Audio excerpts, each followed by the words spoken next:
নমস্কার, breaking news. পশ্চিমবঙ্গে অবশেষে চালু হচ্ছে পিএম বিশ্বকর্মা যোজনা। চলুন এই মুহূর্তে সবচেয়ে বড় খবরে সরাসরি নজর রাখি। চমকে দেওয়ার মতো পরিসংখ্যান, প্রায় 8,65,000 স্থানীয় কারিগরের আটকে থাকা আবেদন এবার দ্রুত প্রসেস করা হচ্ছে। মুখ্যমন্ত্রী শুভেন্দু অধিকারীর কড়া পদক্ষেপ। তিনি জানিয়েছেন আগের সরকারের আটকে রাখা এই 8.5 লক্ষ আবেদন দ্রুত পাঠানো হচ্ছে। টাইমলাইনটা দেখুন, 2023 সেপ্টেম্বরে দেশে শুরু হয়েছিল। নির্বাচনী প্রতিশ্রুতির গণ্ডি পেরিয়ে অবশেষে আজ বাংলায় বাস্তবায়িত হচ্ছে এই স্কিম। এখন প্রশ্ন, যোজনাটি আসলে কি?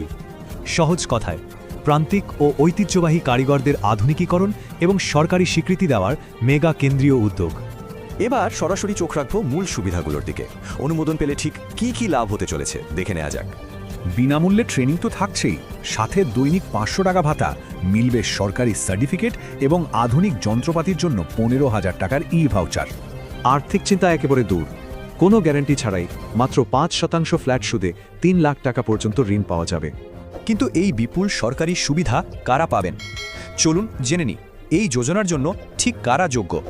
টার্গেট করা হয়েছে নির্দিষ্ট কিছু ঐতিহ্যবাহী পেশাকে, যেমন ধরুন কামার, কুমোর, মুচি, রাজমিস্ত্রি থেকে শুরু করে স্বর্ণকার বা তাঁতিরা। তবে শর্ত আছে, বয়স 18-র বেশি হতে হবে, পরিবার পিছু মাত্র একজনই সুযোগ পাবেন, আর সরকারি কর্মচারী হলে চলবে না। যদি এই শর্তগুলো মিলে যায়, তাহলে আজই কিভাবে আবেদন করা যাবে? আবেদনের ব্রেকিং আপডেট এবার জেনে নেওয়া যাক। সরকার আবেদনের দুটো সহজ রাস্তা খুলে দিয়েছে। প্রথমটা অনলাইন কেন্দ্রীয় পোর্টাল, আর দ্বিতীয়টা হলো অফলাইন কমন সার্ভিস সেন্টার।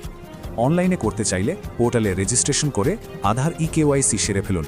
এরপর ফর্ম পূরণ করে দরকারি ডকুমেন্টস আপলোড করতে হবে। অফলাইনের পদ্ধতি আরও সোজা। মোবাইল নম্বর লিঙ্ক করা আধার কার্ড নিয়ে সোজা চলে যান কাছের কমন সার্ভিস সেন্টারে। সবশেষে একটাই বড় প্রশ্ন, এই বিশাল উদ্যোগ কি বাংলার ঐতিহ্যবাহী শিল্প আর কারিগরদের জীবনকে সত্যি আমূল বদলে দিতে পারবে?